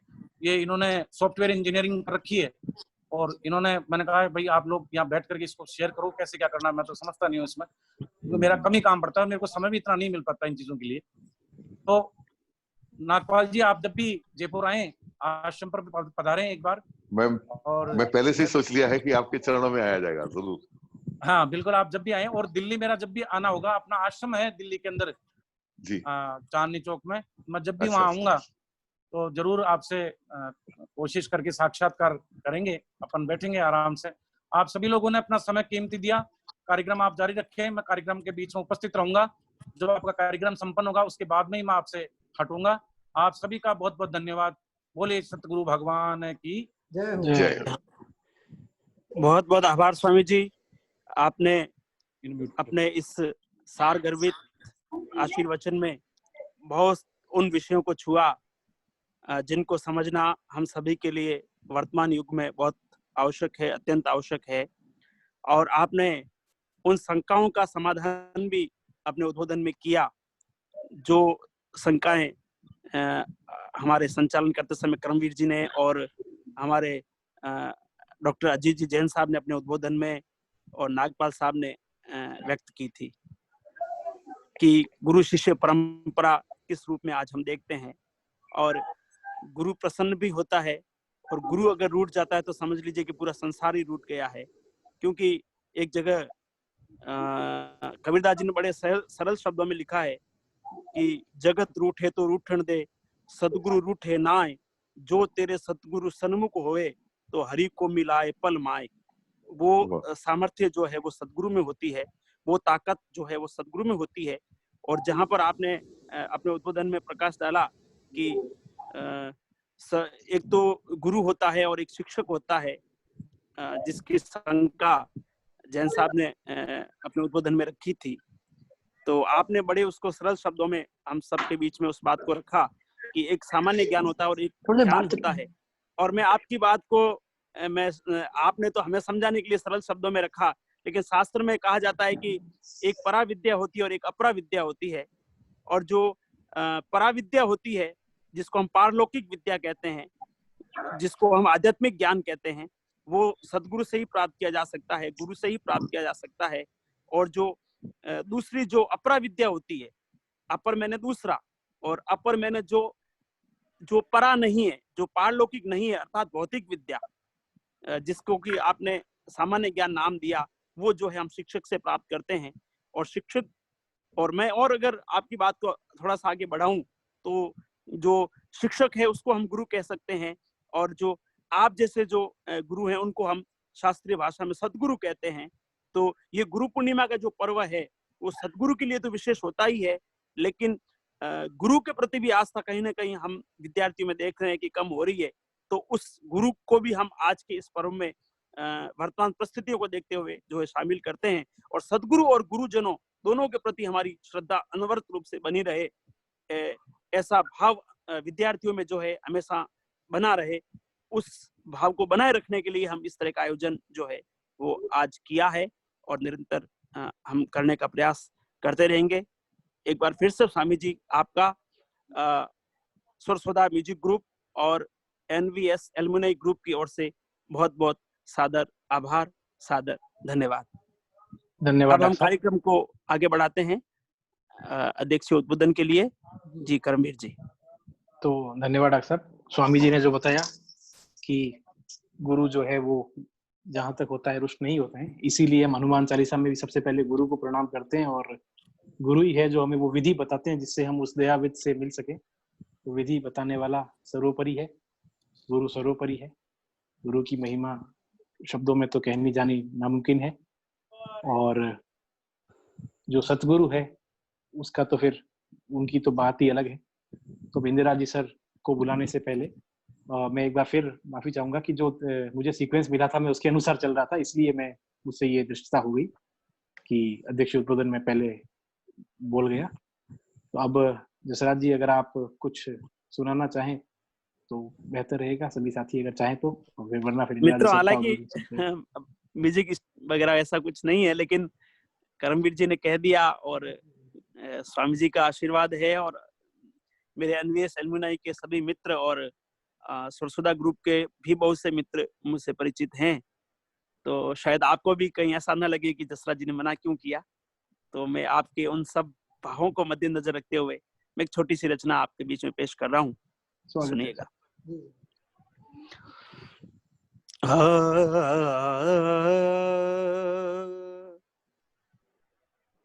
मोहे लागी लगन गुरु चरणन की, मोहे लागी लगन गुरु चरणन की, गुरु चरणन बिना कछु न सुहावे,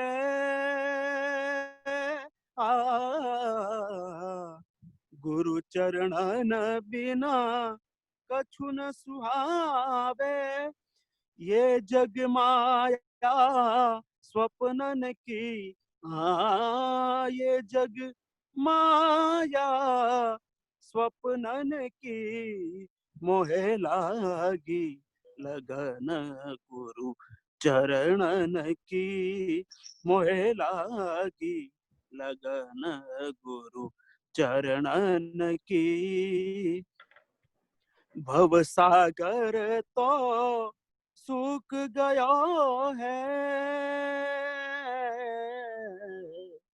भव सागर तो सूख गया है, फिक्र नहीं अब मोहे तरणन की। गुरु शरण में जाने के बाद में यह स्थिति हो जाती है, फिक्र नहीं मोहे तरणन की, मोहे लागी लगन गुरु चरणन की, मोहे लागी लगन गुरु चरणन की। मीरा कहे प्रभु हरि अविनाशी, मीरा कहे प्रभु हरि अविनाशी, मीरा कहे प्रभु हरि अविनाशी।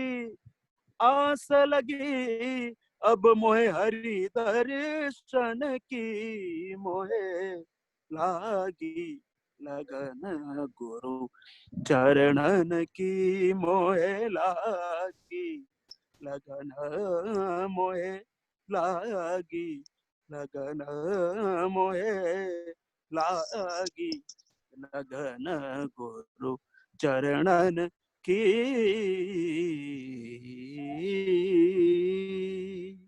धन्यवाद डॉक्टर साहब, बहुत बहुत धन्यवाद डॉक्टर साहब, आपने हमारी बात का मान रखा। गुरु की लगन लगने के बाद इस मृत्यु लोक से तरने की कोई फिक्र नहीं है। और जो ये आज का युग है जो तर्क वितर्क का, इसमें हमें स्वामी जी जैसे सदगुरु की आवश्यकता है, जो लॉजिक से, जैसे आपने चतुर्मास के लॉजिक से समझाया, इस तरह के किसी न किसी साइंटिफिक कारण है हर बात के पीछे, उससे हम सबको समझाएं और अत्यधिक आवश्यकता है। तो इसी क्रम में अब निवेदन करूं मैं निराज जी सर से कि आप अपना संबोधन हम सभी को उद्बोधन दें। जी, मैं इससे पूर्व आज के हमारे इस कार्यक्रम के अध्यक्ष महोदय के बारे में बता दूं। आदरणीय श्रीमान इंद्रराज जी शर्मा, आप राष्ट्रपति पुरस्कार से सम्मानित हैं और आप सहज और सरल और सेवा भाव हृदय के धनी हैं।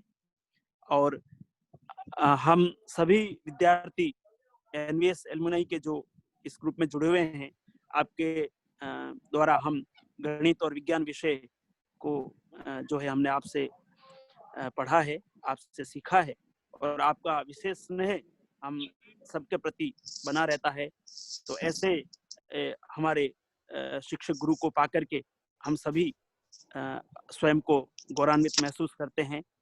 और अब मैं निवेदन करता हूँ परम सम्मान्य सर से कि आप हम सबको अध्यक्षीय उद्बोधन दें। बहुत सुंदर, आवाज आ रही है बराबर? जी सर आ रही है। जी जी जी जी।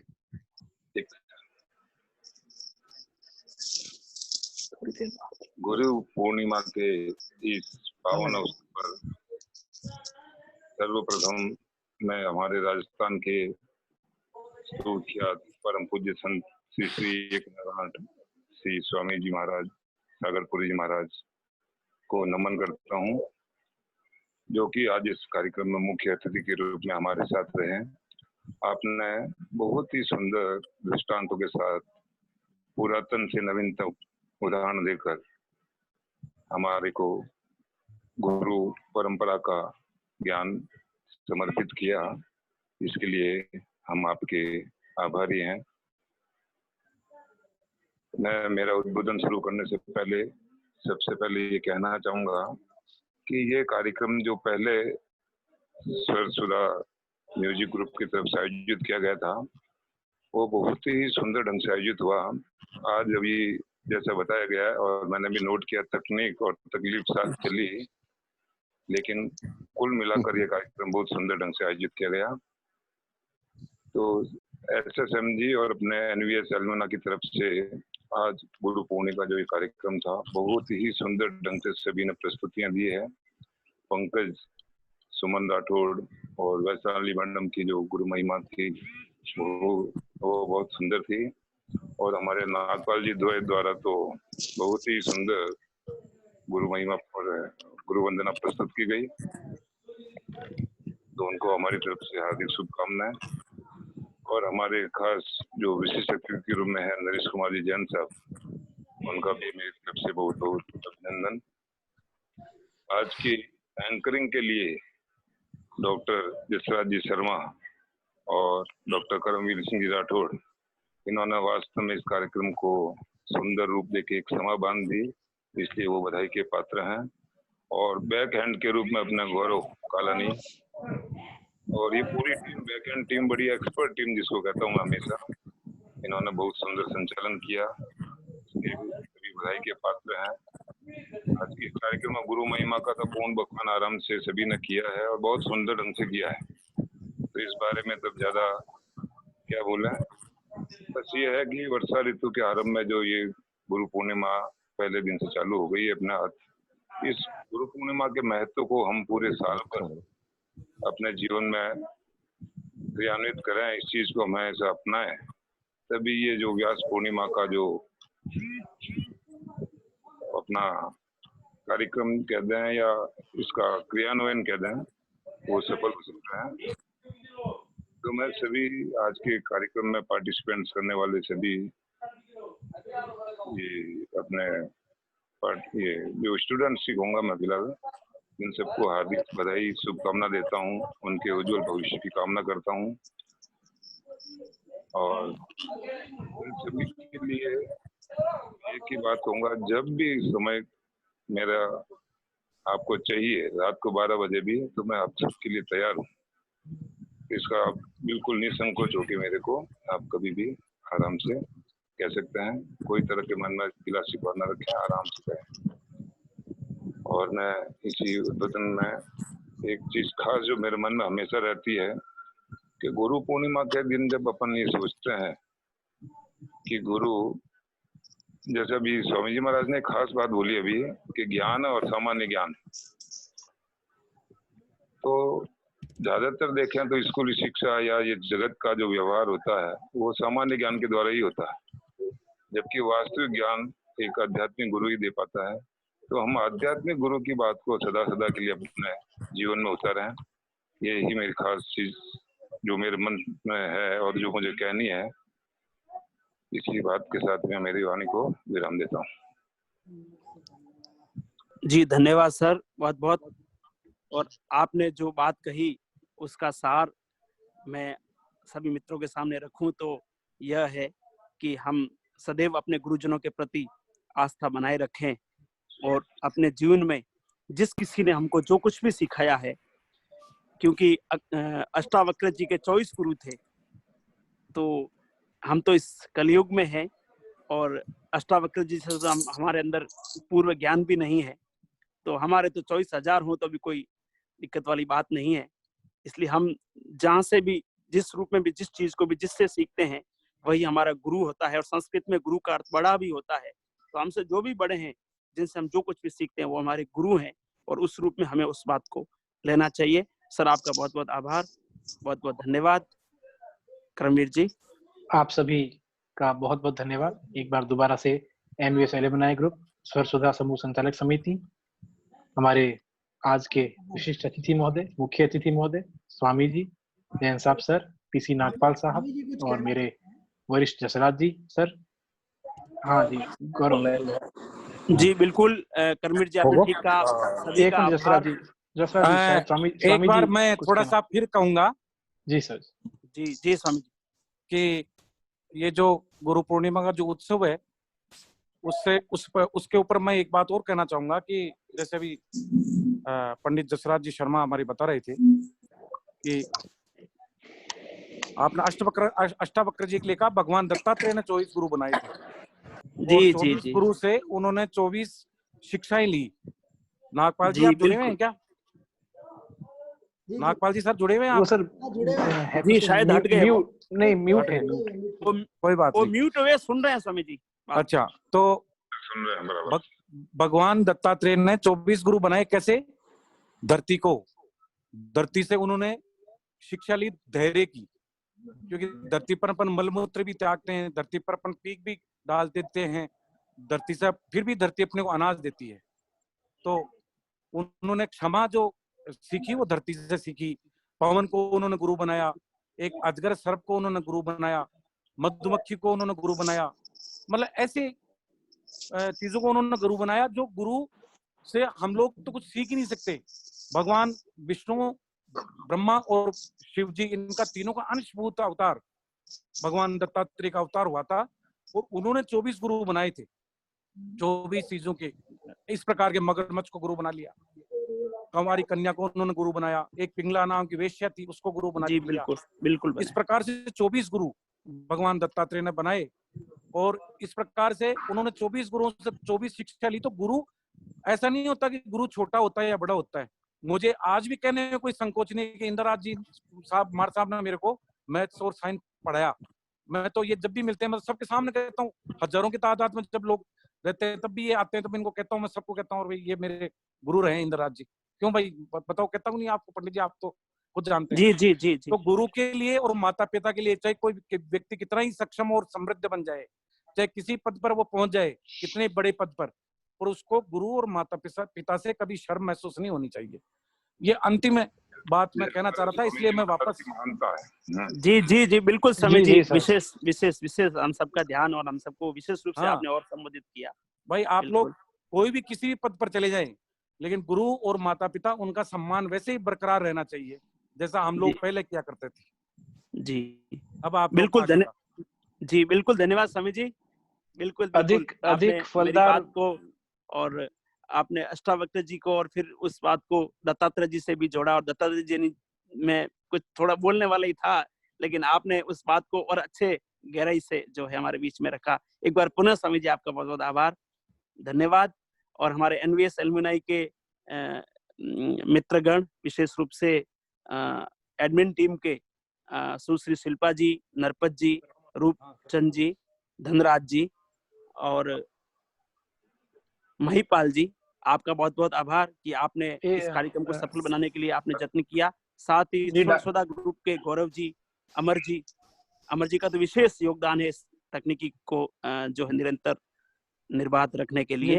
डॉक्टर साहब एक बार धन्यवाद की इसी अंतिम कड़ी में जो आज के जूम मीटिंग थी, जो तकनीकी सहयोग रहा अमर जैन का, मैं अमर जैन से रिक्वेस्ट करूंगा कि वे अपना अंतिम में धन्यवाद सभी साथियों को धन्यवाद दें और अध्यक्ष महोदय की अनुमति के साथ इस समारोह को समाप्त करने की घोषणा करें। अमर जैन जी। बिल्कुल अमर जी को अनम्यूट करो पहले। नहीं, वो खुद होस्ट हैं सर, वो अमर खुद। अमर जी हमें सुन पा रहे हैं? बिल्कुल बात हो गई। जी अमर जी। सभी गुरुजनों को प्रणाम।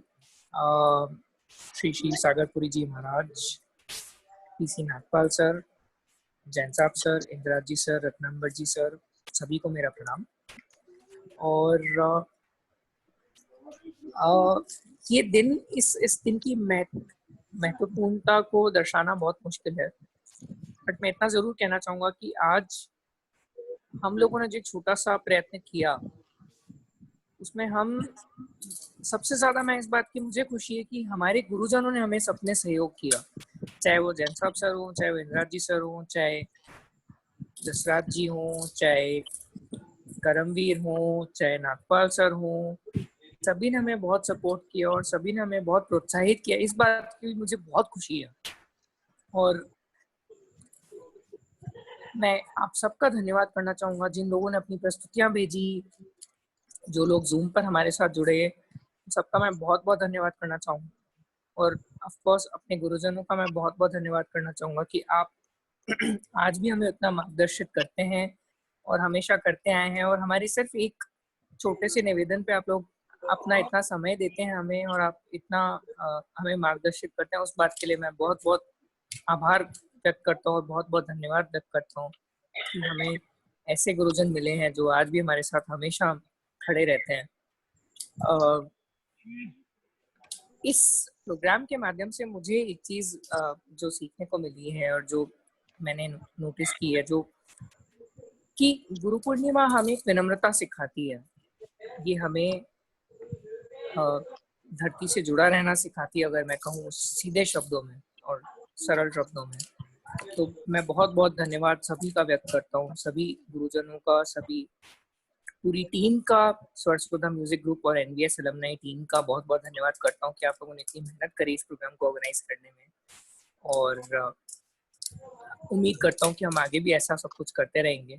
और सभी का बहुत बहुत धन्यवाद, और गुरुजनों का बहुत बहुत धन्यवाद कि आपने हमें अपना अमूल्य समय दिया और इस प्रोग्राम को इतना सक्सेसफुल बनाया। बहुत बहुत धन्यवाद। बहुत बहुत धन्यवाद अमर जैन। आप अध्यक्ष महोदय की अनुमति के साथ आप सभी साथी जो जूम, यूट्यूब, फेसबुक, व्हाट्सएप के माध्यम से इस समारोह में शरीक हुए, आप सभी का बहुत बहुत आभार। और मेरे साथी जसराज जी शर्मा साहब का बहुत आभार, जिन्होंने आज अपना सानिध्य प्रदान किया और मेरे इस कार्य को सरल बना दिया। तो जो भी गुस्ताखी अगर हुई हो तो उसके लिए माफी। मैं डॉक्टर करमवीर सिंह राठौड़ आप सभी से इजाजत चाहूंगा। धन्यवाद आप सभी को। शुभ रात्रि। धन्यवाद।